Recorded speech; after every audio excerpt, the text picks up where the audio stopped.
నమస్తే 99 టీవీకి స్వాగతం. నేను రవిశంకర్ వెళ్ళ. జూబ్లీ హిల్స్ ఉప ఎన్నిక చుట్టూ ఇప్పుడు తెలంగాణలో రాజకీయం చాలా రసవత్తరంగా నడుస్తోంది.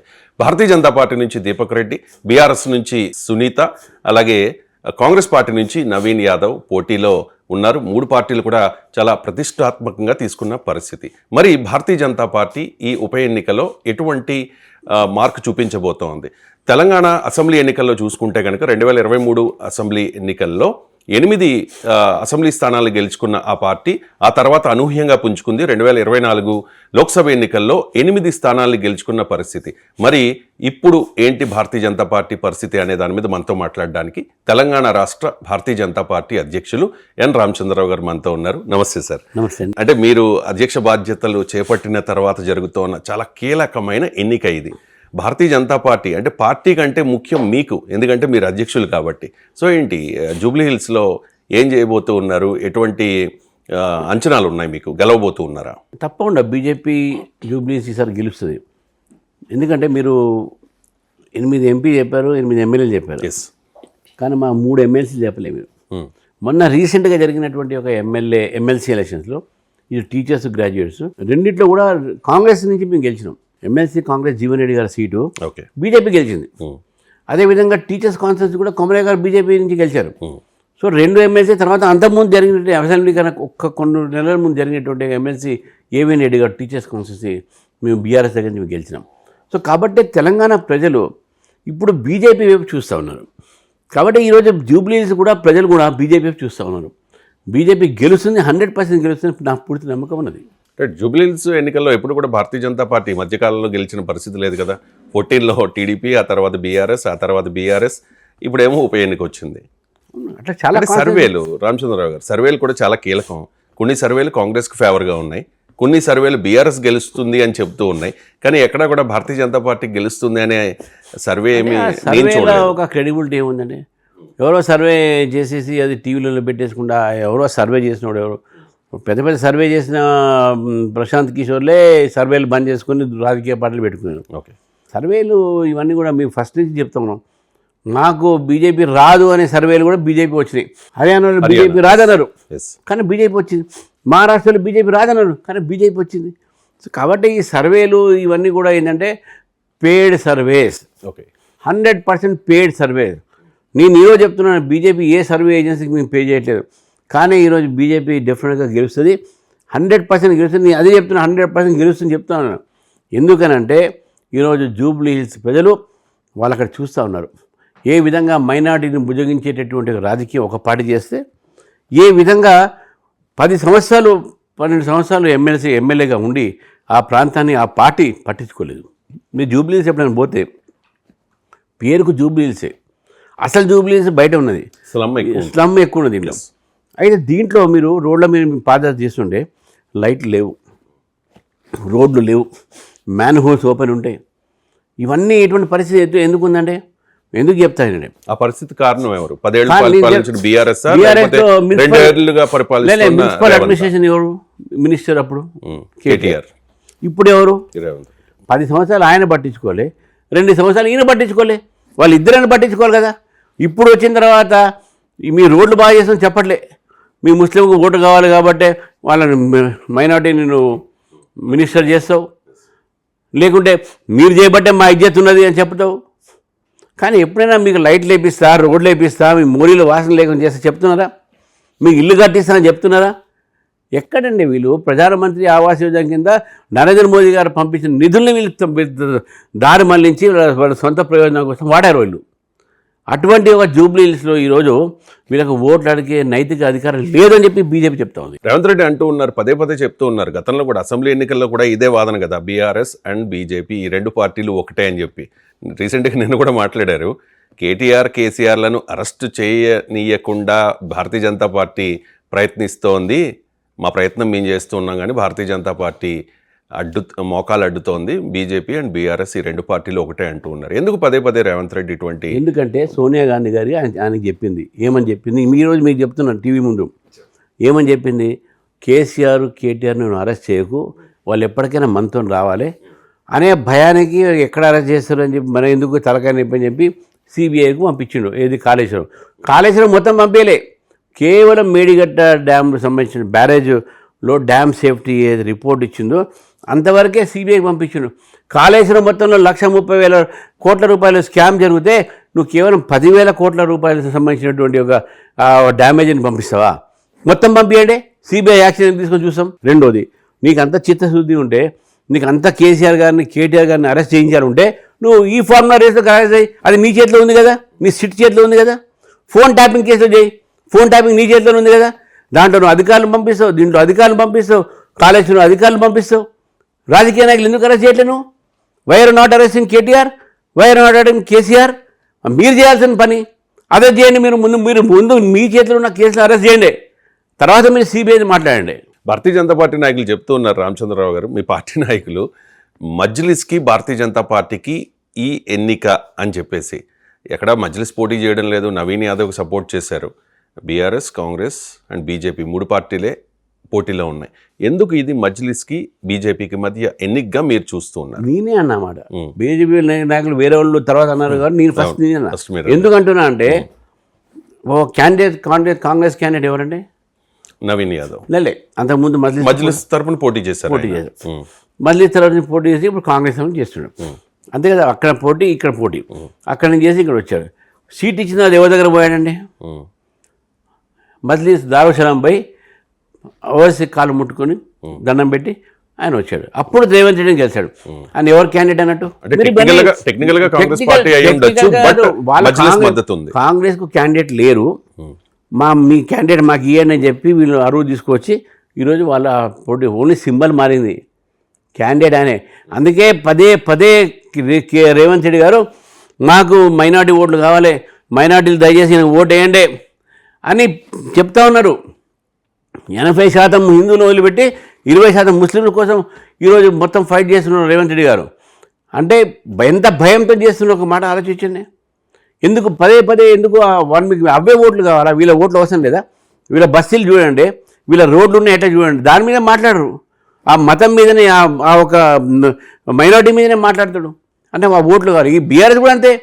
మీ ఎంత దూరం పోయినంటే మీకు ఎర్రగడ్డలో ఒక కాలనీ ఉంది, Kalpataru apartments, Brigade apartment, Vasavi apartment, దాని పక్కన ఒక గవర్నమెంట్ ల్యాండ్ ఉంది, ఖాళీ ల్యాండ్. కాంగ్రెస్ పార్టీ ఆ ఒక ల్యాండ్ని రెసిడెన్షియల్ ఏరియాలో గ్రేవ్యార్డ్కి ఇచ్చింది. ఎవరిని ఇస్తారంటే ముస్లిం గ్రేవ్యార్డ్కు, అది కూడా హిందూ ఉన్నటువంటి కాలనీస్లో ఎట్లా ఇస్తారండి? పక్కన ఇల్లు ఉంటాయి, పిల్లలు ఆడుకుంటారు, స్కూల్స్ ఉంటాయి, అక్కడ టెంపుల్స్ ఉన్నాయి. నువ్వు మధ్యన గవర్నమెంట్ ల్యాండ్లో యూ గివ్ టు గ్రేవ్యార్డా? అంత ప్రేమ ఏంది నీకు ఓట్ల కోసం? అంత అపీస్మెంట్ ఎందుకు చేయాలి నువ్వు? మీరు అందరూ అపోజ్ చేస్తున్నారు. కోర్టుకు పోయి కోర్టులో స్టే ఉంది. బీజేపీ అపోజ్ చేసింది, బీఆర్ఎస్ అపోజ్ చేయలే. ఎందుకు చేయలేదంటే బీఆర్ఎస్ కూడా భయం, వాళ్ళు కూడా అవే ఓట్లు కావాలి. హిందూ ఓట్లు ఎవరికి అవసరం లేదు, వీళ్ళకి కావాల్సిన మైనార్టీ ఓట్లే. ఆ మైనార్టీ ఓట్ల కోసం ఎంత దూరం పోతుంది. డిఫెన్స్ ల్యాండ్ కూడా గ్రేవ్యార్డ్కి ఇచ్చేస్తారు. వాళ్ళు ఏదో ఆపినందుకు, మిలిటరీ కూడా ఆపినందుకు భయపడి ఆగినరు, లేకుంటే అది కూడా ముస్లిం గ్రేవ్యార్డ్కి ఇచ్చేస్తుంది. అంటే ఎట్లా ఇది? అంతకన్నా ఘోరం ఏముంటుంది? రామచంద్రరావు గారు, ఒక మైనారిటీకి మంత్రి పదవి వస్తే మీరు ఎందుకు అబ్జెక్ట్ చేస్తున్నారు? మేము మైనారిటీకి ఇచ్చిన అబ్జెక్షన్ చేయలేదు, సమయాన్ని అబ్జెక్షన్ చేస్తున్నాం. ఓకే, మీరు ముందు ఇస్తే మాకు ఏం అభ్యంతరం ఉంటుండే, మీరు తర్వాత ఇస్తే మాకు ఏం అభ్యంతరం ఉంటుండే. ఇప్పుడు ఎందుకు ఇచ్చారు? ఓట్ల కోసం ఇచ్చారు. మీరు ఆయన టికెట్ అడిగాడు, ఆయన టికెట్ మీరు ఇవ్వలే. ఆయన నారాజే ఇంట్లో కూర్చున్నాడు, పార్టీ మారదామని చూసిన ఆయన, మీరు ఆయన తీసుకొచ్చి మళ్ళీ టికెట్ ఇచ్చారు. ఏ పార్టీలోకి వెళ్దామని చూసారు? సరే, అది ఏ పోతే మనకి ఏం లేదు. రైట్, మనకున్న ఇన్ఫర్మేషన్స్ వాళ్ళే చెప్తారు, వాళ్ళ పక్కన వాళ్ళే చెప్తారు మాకు. ఆయన కాంగ్రెస్ పార్టీ మీద బాగా నారాజు అయి ఉన్నాడు, కాంగ్రెస్ పార్టీ ఏం మమ్మల్ని పట్టించుకోవట్లేదు, ఆయన బడితే వెళ్ళిపోతాను భయానికి తీసుకువచ్చి ఈరోజు ఆయనకు మంత్రి పదవి వచ్చింది. ఎందుకు మంత్రి పదవి ఇచ్చారు? ఆయన మీద అంత ప్రేమ ఉంటే కాంగ్రెస్ ప్రభుత్వం రాగానే ఇచ్చేస్తుంది, అయిపోతుంది కదా, ఎందుకు ఇవ్వలే? ఇప్పుడు ఎందుకు ఇచ్చారు? కేవలం ఎలక్షన్ దృష్టిలో పెట్టుకోవచ్చు. ఇది నేను చెప్పడం కాదు, మామూలు చిన్న పిల్లగాడు కూడా జూబ్లీ హిల్స్లో, అరే ఈ మైనార్టీ ఓట్ల కోసం మైనార్టీ మినిస్టర్ చేస్తారా, ఇట్లా కూడా రాజకీయం చేయొచ్చా అని పిల్లలు మాట్లాడుకుంటారు. రైట్, రామచంద్రరావు గారు, అజారుద్దీన్ ఎప్పుడూ కూడా ముస్లిం హక్కుల కోసం పోరాడలేదు అనేది పెద్ద ఎత్తున చర్చ జరుగుతోంది. సో అజారుద్దీన్కి మంత్రి పదవి ఇవ్వడం ద్వారా ముస్లిం ఓట్లు కాంగ్రెస్కి పడే అవకాశం ఉందా? ఎందుకంటే ముస్లిం ఓట్లు మీకు ఎలాగ పడవనే అంచనాలు ఉన్నాయి. మాకు పడతాయి అనేది, మాకైతే పడాలని మేము కోరుతాం, ఓకే, అది వేరే మాట. ఆయన ముస్లింకు హక్కులు పోటీ చేశాడా లేదా అనేది అది వాళ్ళు ముస్లిం సమాజం నిర్ణయం చేస్తుంది. ముస్లిం ఎటు ఓటేస్తారు, బీఆర్ఎస్కి వేస్తారా, కాంగ్రెస్కి వేస్తారా? ఇప్పుడు ఓట్లన్నీ కాంపిటీషన్ కూడా ముస్లిం ఓట్ల కోసం కదా. ఇప్పుడు ఎంత race for appeasement, race for minority votes, మీకు అవే కావాలా? మీకు హిందూ ఓట్లు అవసరం లేదా? 80% మీ హిందూ ఓట్లు అవసరం లేదా? మీకు 80-20 చూసుకోమంటారా? ఇది ఎక్కడ రాజకీయం అంటే నాకు అర్థం కాదు. 80% హిందూ ఓట్లు ఉన్నా కూడా 20% ముస్లిం ఓట్లు కూడా చాలా కీలకం. మీకు ఏమైనా అంచనాలు ఉన్నాయా? ముస్లిం ఓటింగ్ మీకు ఎంతో కొంత వస్తుంది అని చెప్పి. నాకు రావాలనే కోరుతున్నాను. ఎందుకంటే నరేంద్ర మోదీ గారు సబ్కా సాత్, సబ్కా వికాస్, సబ్కా ప్రయాస్, సబ్కా విశ్వాస్ అన్నారు. ఈరోజు నేను ముస్లిం కమ్యూనిటీని కూడా అడుగుతున్నాను, మీరు వీళ్ళ ఒక రాజకీయాల్లో మీరు పడకండి. మిమ్మల్ని ఓట్ల రాజకీయాలు చూస్తున్నారు, మిమ్మల్ని మనుషుల కింద చూడట్లేదు, ఒక ఓట్ల లెక్కింపులో చూస్తున్నారు మిమ్మల్ని. మీకు ఏం చేశారు? మీకు డబుల్ బెడ్రూమ్లు ఇచ్చారా? ముస్లిం సమాజాన్ని అడుగుతాను నేను, మీకు డబుల్ బెడ్రూమ్లు ఇచ్చారా? ఇవ్వలే. మీకు ఇజ్జత్ ఇచ్చినట్టు ఏమి ఇజ్జత్ ఇచ్చిండ్రు? ఇళ్ళలో మీ బాత్రూమ్లు కట్టించింది నరేంద్ర మోదీ స్వచ్ఛ భారత్ కింద. ఏం చేసింది Congress party, BRS party? Swachh Bharat ఇచ్చిన డబ్బుని ఈరోజు మీరు దారి మళ్లించారు. ఈరోజు ముస్లిం సమాజాన్ని అడుగుతున్నారు, మీకు ఎన్ని స్కూల్ కట్టించారు? స్కూల్ పంపించారు కానీ మన మదర్సాలు మీరు పంపించుకుంటున్నారు. ఎందుకంటే ప్రభుత్వం ఏం చేసింది వీళ్ళకు? ఈ రెండు ప్రభుత్వాలు అడుగుతున్నాను. మిమ్మల్ని ఓట్ల కింద వాడుకున్నది ముస్లిం సమాజం చెప్తున్నారు, మీకు ఓట్ల కింద మిమ్మల్ని వాడుతున్నారు, దాన్ని మీరు వ్యతిరేకిస్తున్నారు. మీరు కూడా ఒక పౌరుడుగా, భారతదేశం పౌరుడుగా, భారతదేశాన్ని మనాది అనే భారతీయతతో మీరు ఆలోచించండి, మీరు కూడా బీజేపీ ఓటేస్తారు అని చెప్తా ఉన్నాం వాళ్ళకి. జూబ్లీహిల్స్ ఉప ఎన్నిక 2 ఏళ్ల కాంగ్రెస్ పాలన అంటే రేవంత్ 2 ఏళ్ల పాలనకు రిఫరెండంగా మీరు భావిస్తారా? ఏ బై ఎలక్షన్ కూడా రిఫరెండం కాదండి. కాదా? ఏ బై ఎలక్షన్ రిఫరెండం కాదు. ఎందుకంటే బై ఎలక్షన్లో చాలా ఫ్యాక్టర్స్ ఉంటాయి. ప్రజల ఒక ఆలోచన, ప్రజల విధానం, ఇప్పుడు నేను చెప్పినట్టు రాజకీయాలు, డబ్బు, ఇవన్నీ కూడా ఉంటాయి. సో ఏ బై ఎలక్షన్స్ కూడా ఏ స్టేట్లో అయినా సరే దాన్ని రిఫరెండం కింద తీసుకోవద్దు. మిడ్ టర్మ్ పోలులో లాగానే ఒక 10-15 అసెంబ్లీ అవుతున్నాయి అనుకోండి, దాన్ని రిఫరెండం కింద వాడచ్చు. ఒక్క సీట్ని రిఫరెండం కింద ఎట్లా తీస్తారండి? జూబ్లీహిల్స్ ఉప ఎన్నికలో భారతీయ జనతా పార్టీ కింగ్ మేకరా? నిన్న మా కిషన్ రెడ్డి గారు చెప్పారు, మేము కింగ్ మేకర్ ఎందుకైతే మేమే కింగ్ ఉన్నప్పుడు మాకేదో king maker. We're going to win Jubilee Hills and జూబ్లీహిల్స్లో BJP is going to become the king. మాకు కింగ్ మేకర్లు అవసరం లేదు, మేము కింగ్ మేకర్లు కావు, మేమే కింగ్లు అవుతాం, మేమే కింగ్. కింగ్ అంటే ఏదో ఫ్యూడల్ వర్డ్ కాదు ఇది. కింగ్ అనేది ఒక సర్వెంట్. ఆ ప్రజల ఒక సేవ చేసేటటువంటి అవకాశం మాకు వస్తుందని చెప్పి మేము భావిస్తాను. ఈ ప్రచారానికి ఇంకా కొద్ది రోజులే ఉంది కదా. అంటే మొదట్లో జరిగిన ప్రచారం ఏంటంటే వివిధ రాష్ట్రాలు భారతీయ జనతా పార్టీ పాలించే రాష్ట్రాల ముఖ్యమంత్రులు వస్తారు, యోగి గారు వస్తారు, లేకపోతే అమిత్ షా వస్తారని పెద్ద ఎత్తున ప్రచారం జరిగింది. మనం జిహెచ్ఎంసీ ఎలక్షన్స్లో చూసుకున్నా కూడా చాలామంది భారతీయ జనతా పార్టీ తరఫున ముఖ్య నేతలు, అగ్రనేతలు వచ్చి ప్రచారం చేశారు. ఇప్పుడు ఎవరు ప్రచారం చేయబోతూ ఉన్నారు? మాకు వస్తారు, రేపు గజేంద్ర సింగ్ షెకావత్ వస్తున్నారు, tourism minister, senior most minister Rajasthan నుంచి. మాకు నిర్మలా సీతారామన్ కూడా రావచ్చు. తర్వాత ఇప్పుడు ఉన్నటువంటి దీంట్లో బీహార్ ఎలక్షన్ జరుగుతున్నాయి. బీహార్తో పాటు కొన్ని రాష్ట్రాల్లో కూడా బై ఎలక్షన్ నడుస్తున్నాయి, వాళ్ళ రాష్ట్రాలు. సో కాబట్టి స్టార్ క్యాంపెయినర్స్లు ఎవరైతే బయట నుంచి రావాలని ఉన్నారో మేము వాళ్ళ మీద డిపెండ్ కావట్లేదు. మేము మొత్తం స్థానిక నాయకత్వం మీద, మా స్థానికంగా ఉన్నటువంటి ఒక లీడర్షిప్ మీద డిపెండ్ అవుతున్నాం. ఈరోజు రేపు మా ఎమ్మెల్యేస్, ఎంపీసీ రోడ్ షోలు ఉన్నాయి. బండి సంజయ్ గారిది, తర్వాత మా ఫ్లోర్ లీడర్స్వి, అదేవిధంగా అంజిరెడ్డి గారు, మల్క కోమలయ్య గారు, మహేష్ రెడ్డి గారు, రాకేష్ రెడ్డి గారు, వెంకటరమణ గారు, గుప్తా గారు ఆల్రెడీ ఫీల్డ్లో ఉన్నారు. వాళ్ళ తర్వాత రామారావు పాటిల్, ఇవన్నీ కూడా వచ్చి రేపటి నుంచి క్యాన్వాస్ చేస్తారు. మా ఎంపీ కూడా ఆల్రెడీ ఫీల్డ్లో ఉన్నారు. సో కాబట్టి మాకు ఉన్న లోకల్ స్టార్ క్యాంపెయిన్స్ చాలు. మాకు ఈ ఉన్న మా లోకల్ క్యాంపెయినర్స్ చాలు, మా లోకల్ లీడర్స్ చాలు. ఏదైనా బయట నుంచి వస్తున్నారంటే రావాలని మేము కూడా కోరుతున్నాం. కానీ వాళ్ళు కూడా బీహార్ ఎలక్షన్స్ చాలా ప్రముఖమైన ఎలక్షన్స్, అక్కడ కూడా 11th ఎలక్షన్స్. ఇవాళ పోలింగ్ డే, రేపు ఉంది పోలింగ్, వాళ్ళకు సెకండ్ ఫేజ్ మళ్ళీ 11th ఉన్నది. కాబట్టి వాళ్ళందరూ కూడా అక్కడ, ఎందుకంటే బీహార్ ఇది జనరల్ ఓవరాల్ జరుగుతుంది. తర్వాత అక్కడ మీ ప్రభుత్వంలో ఉన్నాం, మళ్ళీ ఎన్డీఏ రావాలి అనేటువంటి ఆలోచన పనిచేస్తున్నాను. కాబట్టి బై ఎలక్షన్స్కు మాకు లోకల్ లీడర్షిప్ సరిపోద్దని మేము భావిస్తున్నాం. మేము ఎవరిని కూడా ఇప్పుడు అంత ప్రయత్నం చేయలే బయట నుంచి తీసుకొచ్చే ప్రయత్నం. ఒక ఇద్దరు ముగ్గురు వచ్చి మనకు క్యాంపెయిన్ చేసిపోతారు. రామచంద్రరావు గారు, భారతీయ జనతా పార్టీ తెలంగాణ రాష్ట్ర అధ్యక్షుడు రేసులో మీతో పాటు అప్పుడు చాలామంది ఉన్నారు, చాలామంది పేర్లు వినిపించాయి, వాళ్ళు అవుతారనే ధీమా కూడా వాళ్ళు వ్యక్తం చేసిన పరిస్థితి. అంటే గత కొంతకాలంగా జరుగుతున్న చర్చ ఇప్పుడు కాంగ్రెస్ పార్టీలో అంతర్గత ప్రజాస్వామ్యం ఏ రేంజ్లో ఉంటుందో, అంటే ఇంటర్నల్ ఇష్యూస్, భారతీయ జనతా పార్టీలో కూడా అధ్యక్ష పదవి రేసు అంటే ఆ ఎన్నిక జరిగే టైంలో చాలా పేర్లు వినిపించాయి. కాస్త కోల్డ్ వార్ ఉంది నాయకుల మధ్య అనే చర్చ కూడా పెద్ద ఎత్తున జరిగింది. సో ఇప్పుడు ఈ జూబ్లీ హిల్స్ ఉప ఎన్నిక నేపథ్యంలో అంత యూనిటీగా పనిచేస్తూ ఉన్నారా ఖచ్చితంగా గెలవాలి అని చెప్పి? ఎందుకంటే ఈ ఎన్నిక మీకు చాలా ప్రెస్టేజియస్ కాబట్టి. డెఫినెట్గా ఈ ఎన్నిక కాదు, ఏ ఎన్నికైనా ఏ పార్టీకైనా ప్రెస్టేజియస్. ఇప్పుడు కేవలం ఈ ఎలక్షన్స్ కాదు, ఎనీ ఎలక్షన్స్ పార్టీ ప్రెస్టేజియస్. మా పార్టీలో ఉంటుందండి 10 మంది అడుగుతారు, డెమోక్రసీలో ఒక పోస్ట్ 10 మంది అడుగుతారు, ఒక్కళ్ళకి మనం ఇవ్వగలుగుతాం. ఫర్ ఎగ్జాంపుల్ ఎమ్మెల్యే టికెట్ 10 మంది అడుగుతారు, ఒకరికి ఇస్తాం. పదవి కూడా ప్రెసిడెంట్ పదవి కూడా అంతే. పదవి నాకు వచ్చినప్పుడు కూడా ఎవ్వరు అడిగిన వాళ్ళందరూ కూడా నాతో కలిసి పని. ఈటల రాజేంద్ర రోజు పాపం తిరుగుతూ ఉన్నాడు మా ఎలక్షన్స్లో. నిన్న కూడా క్యాంపెయిన్ చేశాడు. సంజయ్ గారితో ఎలా ఉంది? బండి నాకు ఎవరితో ప్రాబ్లం లేదు, ఎవరికి నాతో ప్రాబ్లం లేదండి. బండి సంజయ్ నాకు చాలా జూనియరు, నాకు మంచి ఫ్రెండు. మీ ఇద్దరం ఆయన స్పోక్స్ పర్సన్ ఉన్నప్పుడు నేను ఎమ్మెల్సీగా ఉండే. ఆయన ఎన్నోసార్లు నన్ను కార్యక్రమాన్ని పిలిచాడు. Is a very good leader, మంచి కార్యకర్త. ఆయన ఈరోజు పబ్లిక్లో ఆయన మీద బాగా క్రేజ్ ఉన్నది. నిజంగా కూడా కిషన్ రెడ్డి గారు, లక్ష్మణ్ గారు, వీళ్ళందరూ మా పార్టీలో ఒక కలిసి పనిచేసి పార్టీ స్థాయి తీసుకొచ్చినామంటే అది మామూలు మాట కాదు. 40 సంవత్సరాల నుంచి పార్టీలో ఉండి మనం పార్టీ స్టూడెంట్ డేస్ని పనిచేసినటువంటి ఒక కార్యకర్తలు, తర్వాత మా పార్టీలో వివిధ ఒక పరిస్థితులు చూసి, మా విధానాలు చూసి వేరే వాళ్ళు వచ్చి వాళ్ళు కూడా పార్టీని డెవలప్ చేశారు. వాళ్ళు గెలిచారు. గెలిచిన తర్వాత అందరం కలిసి పార్టీని ముందు తీసుకుపోయే ప్రయత్నం ఉన్నాం. ప్రెసిడెంట్షిప్ రానంత మాత్రాన కొంతమందికి ఎమ్మెల్యేలు వచ్చినాయి, కొంతమందికి ఎంపీలు వచ్చినాయి, కొంతమందికి పదవి బాధ్యతలు వస్తాయి పార్టీలో, కొంతమందికి ఇంకో రకంగా మంత్రి పదవి వస్తాయి. అంతేగానే మా ఒకరికి ప్రెసిడెంట్ ఇచ్చినంత మాత్రాన, వేరే వాళ్ళు అడిగినంత మాత్రాన మా మధ్య డిస్ప్యూట్స్ ఏం లేవు. There is no cold war.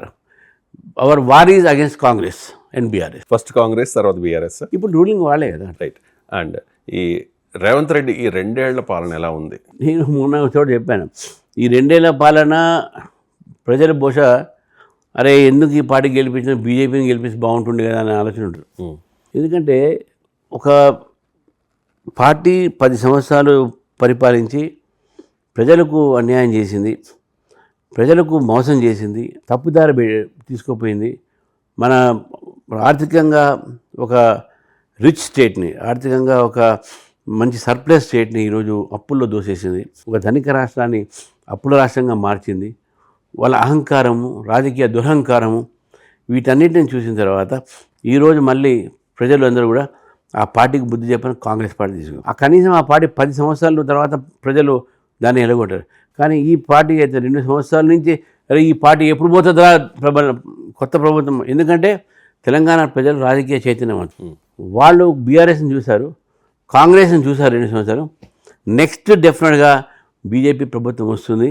ఎందుకంటే ఈ 2 సంవత్సరాలు కాంగ్రెస్ పార్టీ చేసిన తప్పిదాలు, బీఆర్ఎస్ పార్టీ ఏ తప్పిదం చేస్తే వాళ్ళదే తప్పిదం చేస్తాను. ఏ అవినీతి అయితే బీఆర్ఎస్ పార్టీ చేసిన అదే అవినీతి కాంగ్రెస్ పార్టీ చేస్తుంది.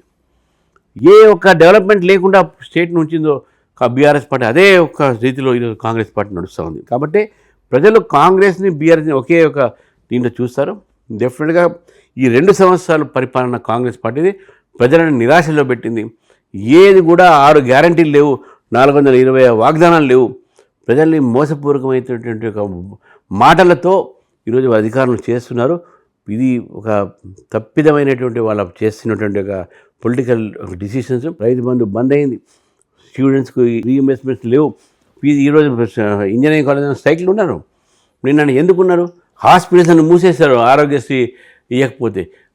ఆరోగ్యశ్రీ బకాయిలు ఇవ్వలేదు, స్టూడెంట్స్ ఫీజు బకాయిలు ఇవ్వలేదు, శాలరీస్ రావట్లేదు, రిటైర్మెంట్ బెనిఫిట్స్ 2 నెలల నుంచి లేవు. సూసైడ్ 27 మంది సూసైడ్ చేసుకున్నారు పాపం, రిటైర్డ్ ఎంప్లాయీస్, టీచర్స్, గవర్నమెంట్లో పనిచేసిన వాళ్ళు. ఏ వర్గం హ్యాపీ ఉంది చెప్పండి? ఇటు విద్యార్థులు హ్యాపీ లేరు, రైతులు హ్యాపీ లేరు. ఎవరు హ్యాపీ ఉన్నారు? వాళ్ళ సొంత మంత్రులే హ్యాపీ లేరు ఈరోజు కాంగ్రెస్ పార్టీలో. సో కాబట్టి ఈ 2 సంవత్సరాల కాంగ్రెస్ పరిపాలన రాష్ట్రాన్ని ఈరోజు అంధకారంలో దూషిస్తుంది. ఈ యొక్క పరిపాలన ఒక వైఫల్యమైనటువంటి పరిపాలనగా భావిస్తాను. రైట్. ఎన్నిక అంటే అందరికీ తెలిసిందే ఎలక్షనీరింగ్.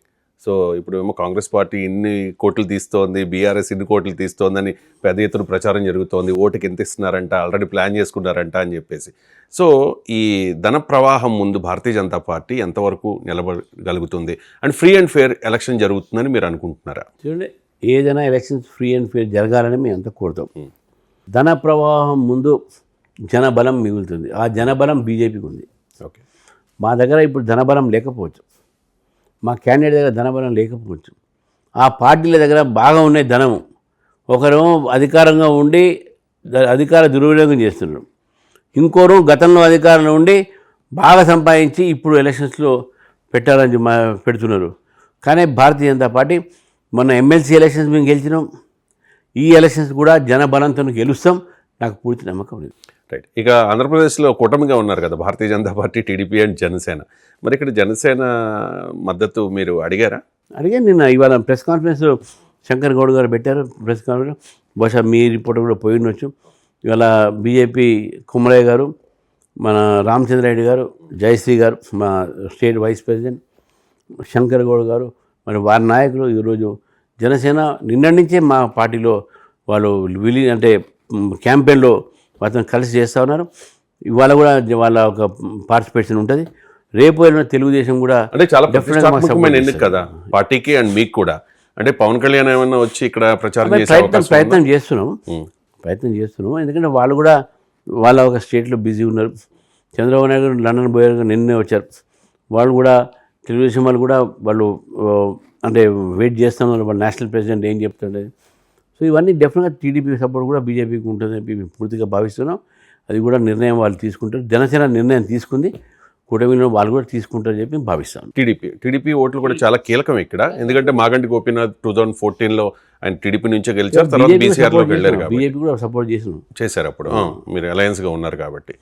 సో ఇక ఫైనల్గా రీసెంట్గా ఆగస్టులో మీరు ఒక కమెంట్ చేశారు, చేరికలన్నీ ఇప్పటి వరకు కాంగ్రెస్లో ఉన్నాయి కదా, కాంగ్రెస్కి బీఆర్ఎస్ నుంచి 10 మంది ఎమ్మెల్యేలు కాంగ్రెస్లోకి వెళ్ళారు, ఇక మీదట చేరికలు భారతీయ జనతా పార్టీలోకి ఉండబోతూ ఉన్నాయి, ఒక 5 బీఆర్ఎస్ ఎమ్మెల్యేలు మా పార్టీలోకి రాబోతూ ఉన్నారు అని చెప్పి రీసెంట్గా కామెంట్ చేశారు. ఏంటి చేరికలు? కొంతమంది చాలా మంది వెయిట్ చేస్తున్నారు బీఆర్ఎస్ కాంగ్రెస్. వాస్తవం అది. అంటే సమయం చూసి ఇప్పుడు ఇంకా 3 ఏళ్ళు ఎలక్షన్స్కి ఉన్నాయి, జూబ్లీస్ ఎలక్షన్స్ ఉన్నాయి, రేపు రాబోయే రోజుల్లో జిహెచ్ఎం ఎలక్షన్స్ వస్తాయి. సో ఇప్పుడు మేము ఒక లేయర్ పీపుల్ని మనం తీసుకుంటున్నాము. ఈ సిట్టింగ్ ఎమ్మెల్యేస్ని తర్వాత ఇతర పార్టీ నుంచి డెఫినెట్గా మా చెట్లు ఉన్నారు, వాళ్ళు డెఫినెట్గా వస్తారు. ఆల్రెడీ కొంతమంది ఎక్స్ఎమ్మెల్యేస్ కూడా లైన్లో ఉన్నారు. మననే గోల బాలా చేరారు, అంతకుముందు కృష్ణమోహన్ ఎంబీసీ మన ఓబీసీ కమిషన్ చైర్మన్ చేరాడు, అంతకుముందు MBC commission chairman Taduru Srinivas చేరాడు. ఒక్కొక్క స్థాయిలో మా దగ్గర చేరుతూ ఉన్నారు. ఇక రోజు నిన్న బీఆర్ఎస్ కాంగ్రెస్ నుంచి వనపర్తి నుంచి చాలామంది వచ్చారు. మన పెద్దపల్లిలో మనోహర్ రెడ్డి గారు వారు బీఆర్ఎస్ పార్టీ నుంచి బీజేపీలో వచ్చారు. ప్రతి చోట మాకు ఈరోజు చేరికలు జరుగుతూ ఉన్నాయి. డెఫినెట్గా మేము ఆ చేరికలు కంటిన్యూ అవుతాయి. రీసెంట్గా కవిత కూడా కొన్ని కామెంట్స్ చేశారు కదా, ఆవిడ పార్టీకి దూరం అయ్యే క్రమంలో బీఆర్ఎస్ బీజేపీలో విలీనం అంటూ. అంటే ఇన్ ఫ్యూచర్ ఏదైనా అటువంటి పరిస్థితి వచ్చే అవకాశం ఏది ఉండదు. మేము డెఫినెట్గా ఈరోజు చెప్తున్నాం, బీఆర్ఎస్ కాంగ్రెసే గెలుస్తుంది. తర్వాత ఇటువంటి వాళ్ళ కామెంట్లతో పెద్ద వాల్యూ ఇవ్వకూడదు. ఎందుకు మనం వాల్యూ ఇస్తాం? పొలిటికల్గా వాళ్ళ పార్టీనే వాళ్ళ మీద నమ్మకం పెట్టినప్పుడు వాళ్ళ మాటకు మీరెందుకు నమ్ముతారు? అదే రాజకీయాల్లో ఏదైనా జరగవచ్చు. ఇప్పుడు ఆంధ్రప్రదేశ్లో టీడీపీ జనసేనతో కలిపి బీజేపీ జనసేనతో కలిసి టీడీపీ కలుస్తుందా లేదా అనేది పెద్ద ఎత్తున చర్చ జరిగింది. కొంతమంది భారతీయ జనతా పార్టీ నాయకులు కూడా ఖచ్చితంగా టీడీపీతో కలిసే లేదు అని చెప్పారు. తర్వాత కలిసింది, అద్భుతమైన విజయం. సో రాజకీయాల్లో ఏదైనా జరగవచ్చు కాబట్టి పోనీ 2028 అసెంబ్లీ ఎన్నికల నాటికైనా ఏదైనా బీఆర్ఎస్తో పొత్తు పెట్టుకునే అవకాశం ఉందంటారా? రాజకీయాల్లో ఏది జరిగినా మామూలుగా ఏంటంటే నార్త్ సౌత్ ఎప్పుడు కలవు. మ్యాగ్నెట్లో నార్త్ సౌత్ పెడితే అది రిపెల్ అవుతాయి. ఇవన్నీ ఆ పార్టీ మేమంతా నార్త్, వాళ్ళంతా ఏదైతే మ్యాగ్నెట్లో నార్త్ సౌత్ ఉంటుందో అవన్నీ కలిపితే అది రిపీల్ అవుతాయి. కాబట్టి మీరు ఆ north south plus minus positive negative. కాబట్టి మేము పాజిటివ్, వాళ్ళు నెగిటివ్. మేము ఎప్పుడు కూడా నెగిటివ్ ఫోర్సెస్ కలవం. మాకు దేశం ముఖ్యం, దేశ సంస్కృతి ముఖ్యం, దేశ ధర్మం ముఖ్యం, దేశ ఐక్యత ముఖ్యం. కాబట్టి దానికి వ్యతిరేకించిన పార్టీలు అందరూ కూడా వాళ్ళతో మీకు కలం. అంటే పక్కగా గెలవబోతున్నారా జూబ్లీ హిల్స్ ఉప ఎన్నిక? 100% మీకు బీజేపీ గెలుస్తుంది. మీరు 14వ తారీఖు నాడు మీరు రిజల్ట్ చూడండి. November 14th evening Yes. భారతీయ జనతా పార్టీ అభ్యర్థి అదే. జూబ్లీ హిల్స్ లో గెలవబోతున్నారు ఉప ఎన్నికలో. Right. రైట్ అండి, అది మీ కాన్ఫిడెన్స్ ఇదేమా. రైట్ అండి, థ్యాంక్ యూ సో మచ్ అండి. రామచంద్రరావు గారు చాలా అంశాల గురించి మాట్లాడారు. మొత్తానికి రామచంద్రరావు గారు అయితే చాలా కాన్ఫిడెంట్ గా చెప్తూ ఉన్నారు, జూబ్లీ హిల్స్ ఉప ఎన్నికలో ఖచ్చితంగా గెలవబోతూ ఉన్నాం. బీఆర్ఎస్ బీజేపీ ఒకటేనన్న రేవంత్ రెడ్డి విమర్శ ఏదైతే ఉందో, వాదన ఏదైతే ఉందో అది కరెక్ట్ కాదు. In future BRS and Congress పార్టీలే కలుస్తాయి, మాకు దేశం ముఖ్యం అని చెప్పి రామచంద్రరావు గారు చాలా కాన్ఫిడెంట్గా చెప్తూ ఉన్నారు. ఇది భారతీయ జనతా పార్టీ తెలంగాణ రాష్ట్ర అధ్యక్షులు ఎన్ రామచంద్రరావు గారితో స్పెషల్ ఇంటర్వ్యూ. చూస్తూనే ఉండండి 99 టీవీ.